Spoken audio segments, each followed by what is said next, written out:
Hello friends, welcome to quick revision point. My name is Raksha Srivastava. Friends, आज हम बाल विकास एवं शिक्षा शास्त्र के इंपॉर्टेंट क्वेश्चन को डिस्कस करेंगे, जो कि फ्रेंड एग्जाम के लिए इंपॉर्टेंट है। तो स्टार्ट करते हैं। फर्स्ट क्वेश्चन है, निम्न में से क्या शारीरिक विकास में शामिल नहीं है? तो फर्स्ट है शारीरिक आकार व अनुपात में बदलाव। सेकंड है शारीरिक प्रणाली का कार्य। थर्ड है प्रतिबोधिक व गति कौशल। एंड फोर्थ है संवेगात्मक संप्रेषण में बदलाव। तो निम्न में से क्या शारीरिक विकास में शामिल नहीं है? तो वो है संवेगात्मक संप्रेषण में बदलाव जो है वो शारीरिक विकास में शामिल नहीं है। राइट आंसर जो होगा वो डी हो जाएगा। आगे देखते हैं। नेक्स्ट क्वेश्चन क्या है, बच्चों के विकास का क्रम कैसा होता है? ए है जन्म के समय निश्चित हो जाता है। बी है पर्यावरण से उचित सहायता के साथ बदला जा सकता है। सी है एक समान है और सभी संस्कृतियों में विकास की गति समान रहती है। एंड डी है पूरी तरह अप्रत्याशित है क्योंकि यह अव्यवस्थित है। तो बच्चों के विकास का क्रम जो होता है वो पर्यावरण से उचित सहायता के साथ जो है बदला जा सकता है। राइट आंसर जो होगा वो बी हो जाएगा। आगे देखते हैं। समाजीकरण की प्रमुख प्राथमिक संस्था कौन सी है? तो ए है पुस्तकालय, बी है स्कूल, सी है परिवार एंड डी है सरकार। समाजीकरण की प्रमुख प्राथमिक संस्था जो है फ्रेंड वो परिवार है। Okay, right answer is C. और द्वितीयक संस्था जो है वो स्कूल है, विद्यालय है और सरकार है। ओके, ये सब जो है ये सब द्वितीयक संस्था हैं। प्राथमिक संस्था जो है वो परिवार है। Right answer is C. Next question, किस चरण में बच्चे निगमनात्मक तर्क कर पाते हैं व सामाजिक मुद्दों से सरोकार रखते हैं? ए है संवेदी चालक अवस्था, बी है पूर्व संक्रियात्मक अवस्था, सी है मूर्त संक्रियात्मक अवस्था एंड डी है अमूर्त संक्रियात्मक अवस्था। तो किस चरण में बच्चे निगमनात्मक तर्क कर पाते हैं वह सामाजिक मुद्दों से सरोकार रखते हैं? तो वो है अमूर्त संक्रियात्मक अवस्था। Right answer is D. आगे देखते हैं। जीन पियाजे के संज्ञानात्मक विकास की एक प्रमुख आलोचना है कि ए उन्हें बच्चों को सक्रियकर्ताओं के रूप में नहीं देखा, बी है उन्होंने अधिगम में भाषा की बहुत महत्वपूर्णता प्रस्तावित की है, सी है उन्होंने समाज और संस्कृति के प्रभाव को ध्यान में नहीं रखा है एंड डी है उन्होंने इनाम व सजा के प्रयोग को बहुत ज़्यादा प्रमुखता दी है। जीन पियाजे के संज्ञानात्मक विकास की एक प्रमुख आलोचना है कि उन्होंने समाज और संस्कृति को ध्यान में नहीं रखा है, क्योंकि समाज और संस्कृति की बात जो करते हैं वो लेव वाइगोस्की करते हैं, जिन्होंने सामाजिक सांस्कृतिक सिद्धांत दिया है। ओके, और जीन पियाजे जो करते हैं वो संज्ञानात्मक विकास की बात करते हैं। तो इसलिए उन्होंने अपने संज्ञानात्मक विकास में जो आलोचना की है वो सी वाला करेक्ट हो जाएगा कि उन्होंने समाज और संस्कृति को जो है संस्कृति के प्रभाव को ध्यान में नहीं रखा। Okay, right answer is C. आगे देखेंगे। पियाजे के अनुसार इनमें से कौन सा कारक संज्ञानात्मक विकास में महत्वपूर्ण भूमिका नहीं निभाता है? तो ए है गतिविधि, सेकंड है अन्वेषण, थर्ड है भाषा एंड फोर्थ है जैविक परिपक्वता। पियाजे के अनुसार इनमें से कौन सा कारक जो है वो संज्ञानात्मक विकास में महत्वपूर्ण भूमिका नहीं निभाता है? तो वो है भाषा, क्योंकि संज्ञानात्मक विकास में जो महत्वपूर्ण भूमिका निभाता है वो विचार है। ओके, और भाषा जो है वो लेव वाइगोस्की के सिद्धांत में है। लेव वाइगोस्की जो है वो भाषा को सबसे फर्स्ट प्रियोरिटी देते हैं। उन्होंने कहा है कि भाषा पहले आती है, यानी लैंग्वेज पहले आता है फिर थॉट आता है। ओके, तो पियाजे के अनुसार इनमें से कौन सा कारक संज्ञानात्मक विकास में महत्वपूर्ण भूमिका नहीं निभाता है? तो वो है भाषा। राइट आंसर इज सी हो जाएगा।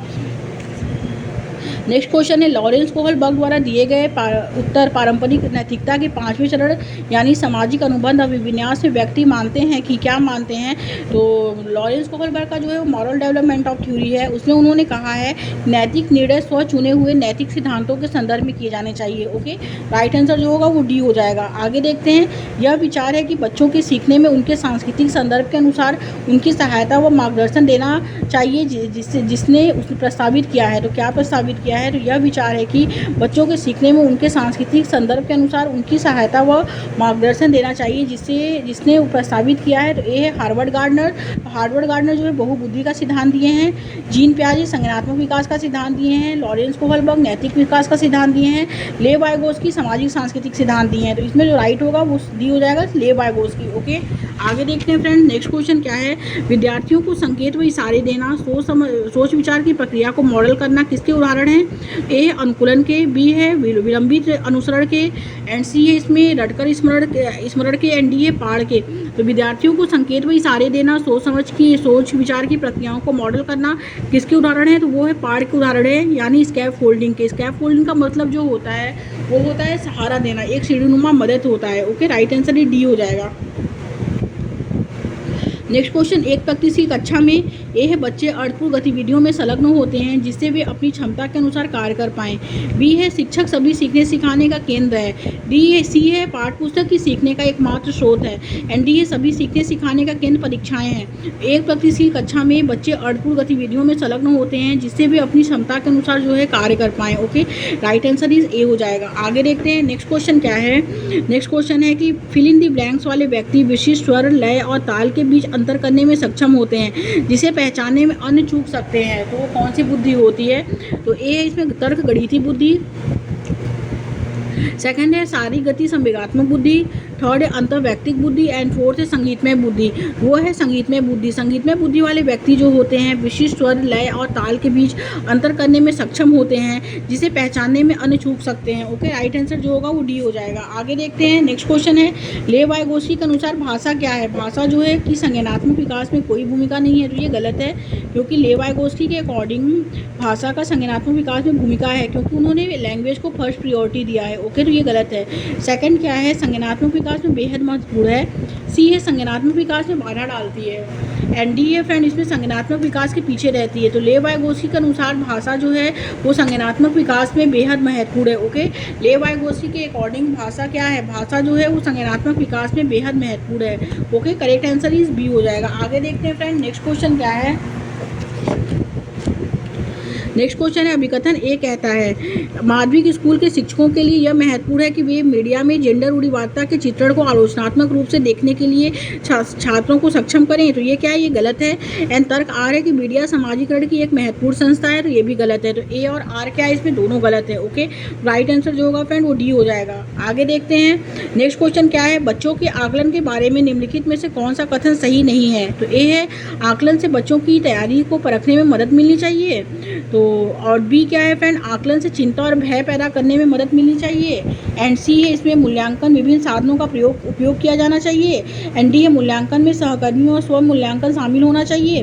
तो बच्चों के आकलन के बारे में निम्नलिखित में से कौन सा कथन सही नहीं है? तो वो यह है कि आकलन से चिंता और भय पैदा करने में मदद मिलनी चाहिए। ओके, राइट आंसर जो होगा उस बी हो जाएगा। आगे देखेंगे आकलन सीखने से कैसे जुड़ा होता है। तो वो कैसे जुड़ा है? वो जुड़ा है आकलन सीखने का एक अभिन्न अंग होना चाहिए। ओके, आकलन जो होना चाहिए, आकलन और सीखने के बीच कोई संबंध नहीं है। बी आकलन सीखने के अंत में होना चाहिए। एंड सी है फ्रेंड आकलन सीखने का एक अभिन्न अंग होना चाहिए। एंड डी है सीखने को मूल्यांकन के आधार पर निर्देशित किया जाना चाहिए। तो आकलन सीखने से कैसे जुड़ा है? तो आकलन सीखने का एक अभिन्न अंग होना चाहिए। Okay, right answer is C हो जाएगा। आगे देखेंगे विद्यालय में समावेशी शिक्षा क्या है? को किसी व्यक्ति या समूह विशेष के प्रति दृष्टिकोण के परिणाम स्वरूप उपजी भेदभावकारी और बहिष्कारी गतिविधियों को दूर करने का उद्देश्य रखना चाहिए। ओके, राइट आंसर जो होगा वो फर्स्ट हो जाएगा।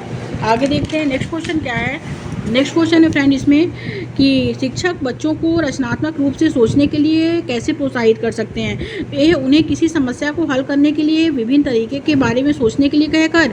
बी है उन्हें उत्तर रटने के लिए कहकर। तो रटना जो होता है गलत है। तो ये गलत है। सी है प्रत्यास्मरण पर आधारित प्रश्न पूछकर। ये भी गलत है। एंड डी है उन्हें किसी समस्या के एक पहलू पर ध्यान केंद्रित करने के लिए कहकर। तो ये भी गलत है। शिक्षक बच्चों को रचनात्मक रूप से सोचने के लिए प्रोत्साहित जो करते हैं वो करते हैं उन्हें किसी समस्या को हल करने के विभिन्न तरीकों के बारे में सोचने के लिए कहकर। Right answer is a.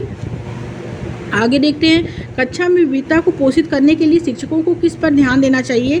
ए है पृथकीकरण, बी है नामीकरण, एंड सी है इसमें नकारात्मक भेदभाव, एंड डी है समता। तो राइट आंसर डी हो जाएगा फ्रेंड, समता। ओके, आगे देखते हैं वंचित पृष्ठभूमि के छात्रों वाली विविधता की कक्षा में एक शिक्षक को क्या करना चाहिए। सभी बच्चों को अपने अनुभवों को कक्षा में लाने से हतोत्साहित करना चाहिए। बी है केवल प्रभावशाली समूहों के बच्चों को अपने अनुभव साझा करने के लिए प्रोत्साहित करना चाहिए।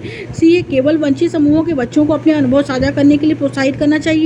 एंड डी अपने अनुभव साझा करने के लिए और सभी बच्चों को अपने अनुभव साझा करने के लिए प्रोत्साहित करना चाहिए। तो इसमें जो गलत होगा फ्रेंड वो होगा कि सभी बच्चों को अपने अनुभव को कक्षा में लाने के लिए हतोत्साहित करना चाहिए। तो ये गलत है। हतोत्साहित नहीं, प्रोत्साहित करना चाहिए। बी है केवल प्रभावशाली समूहों के बच्चों को अपने अनुभव साझा करने के लिए प्रोत्साहित करना चाहिए। तो केवल क्या है? निगेटिव है। ये भी गलत है। सी है केवल वंचित समूहों के बच्चों को अपने अनुभव साझा करने के लिए प्रोत्साहित करना चाहिए। तो केवल इसमें भी आगे, ये भी निगेटिव है। ये भी गलत है। फोर्थ है अपने अनुभव साझा करना चाहिए और सभी बच्चों को अपने अनुभव साझा करने के लिए प्रोत्साहित करना चाहिए। ओके, तो राइट आंसर डी हो जाएगा। आगे देखते हैं फ्रेंड नेक्स्ट क्वेश्चन क्या है। अभिकथन अभिकथन ए कहता है गूढ़ वैकल्प से जूझ रहे विद्यार्थियों को उपयुक्त सामग्री जैसे कि हस्तकौशल युक्त वस्तुएं और गणक यंत्र और गणित के ऐप उपलब्ध कराना महत्वपूर्ण है, तो ये करेक्ट है। एंड तर्क आर कहता है स्वालीनता से जूझ रहे विद्यार्थी जो होते हैं फ्रेंड वो गत्यात्मक क्रियाओं को बार बार दोहराते हैं, तो ये भी करेक्ट है। ए और आर क्या है, दोनों सही है और आर सही व्याख्या लेकिन नहीं है एक ही, ओके, क्योंकि स्वालीनता का गूढ़ वैकल्प से कोई संबंध नहीं है। गूढ़ वैकल्प से संबंध जो है वो गणित से है, ओके, गणक यंत्र गणित से है, और स्वालीनता जो है वो स्वालीनता का संबंध जो होता है विद्यार्थी के गत्यात्मक क्रियाओं को जो है दोहराते हैं, उसे हम स्वालीनता कहते हैं। ए और आर क्या है फ्रेंड, इसमें दोनों लेकिन करेक्ट है, लेकिन आर जो है वो एक ही सही व्याख्या लेकिन नहीं करता है, ओके, तो राइट आंसर इज बी हो जाएगा। नेक्स्ट क्वेश्चन, समस्या समाधान की प्रक्रिया किसके द्वारा बाधित होती है, तो ए है अनुरूपी सोच, बी है स्वभावानुभाविकता, सी है साधन लक्ष्य विश्लेषण एंड डी है प्रक्रियात्मक स्थिरता। तो समस्या समाधान की प्रक्रिया किसके द्वारा बाधित होती है, तो वो होती है प्रक्रियात्मक स्थिरता के द्वारा बाधित होती है, राइट आंसर इज डी।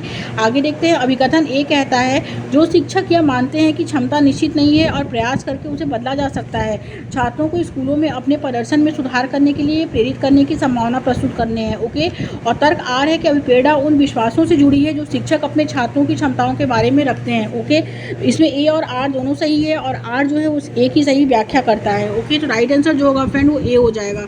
आगे देखते हैं नेक्स्ट क्वेश्चन क्या है। नेक्स्ट क्वेश्चन है निम्नलिखित में से कौन सा कथन सीखने के सामाजिक रचनात्मक परिप्रेक्ष्य का समर्थन नहीं करता है, तो ए है इसमें कि अपने साथियों के साथ बच्चों की बातचीत संज्ञानात्मक विकास में एक महत्वपूर्ण स्रोत है, बी है बच्चे अपने कार्यों के माध्यम से ज्ञान प्राप्त करते हैं, सी है शिक्षा शास्त्र में ऐसी गतिविधियां शामिल होनी चाहिए जो प्रयोग को प्रोत्साहित करता है, एंड डी है मूल्यांकन शिक्षण के अंत में किया जाना चाहिए। तो निम्नलिखित में से कौन सा कथन सीखने के सामाजिक रचनात्मक परिपेक्ष का समर्थन नहीं करता है, तो वो है मूल्यांकन शिक्षण के अंत में किया जाना चाहिए, ये क्या ये गलत है, तो राइट आंसर ही डी हो जाएगा। आगे देखते हैं, अभिकथन ए कहता है अर्थपूर्ण अधिगम सुनिश्चित करने के लिए विद्यार्थियों से यह अपेक्षा की जानी चाहिए कि वे ज्ञात को ठीक उसी तरह से पुनरुत्थित करें जैसे उन्होंने उसे गृहीत किया है, तो ये क्या फ्रेंड ये गलत है, ओके, और तर्क आर है कि अधिगम बच्चों द्वारा ज्ञान को निष्क्रिय रूप से प्राप्त करने का और उसका पुनरुत्पादन करने की प्रक्रिया है, तो ये भी गलत है, तो ए और आर दोनों गलत है, राइट आंसर ही डी हो जाएगा। आगे देखते हैं फ्रेंड, नेक्स्ट क्वेश्चन क्या है, चारू की किसी विषय में कोई अभी रुचि नहीं है तथा वह केवल परीक्षा में उत्तीर्ण होने के लिए पढ़ती है, चारू क्या है, ए आंतरिक रूप से अभिप्रेरित है, बी है असफलता स्वीकार विद्यार्थी है, सी है महारत उन्मुख विद्यार्थी है, डी असफलता परिहार विद्यार्थी है। तो चारू की किसी विषय में कोई अभी रुचि नहीं है तथा वह केवल परीक्षा में उत्तीर्ण होने के लिए पढ़ती है, चारू क्या है, असफलता परिहार विद्यार्थी है, राइट आंसर ये डी हो जाएगा। आगे देखते हैं नेक्स्ट क्वेश्चन क्या है, निम्नलिखित में से कौन सी कार्यनीति अधिगम के लिए एक प्रभावी कार्यनीति नहीं है, तो ए अर्थहीन अनुवाचन, बी है अपने किसी साथी को समझाना, सी है स्वयं से प्रश्न करना, एंड डी है उदाहरण मानचित्र बनाना। तो निम्नलिखित में से कौन सी कार्यनीति अधिगम के लिए एक प्रभावी कार्यनीति नहीं है, तो वो है अर्थहीन अनुवाचन, राइट आंसर जो होगा वो ए हो जाएगा। आगे देखेंगे मध्य विद्यालय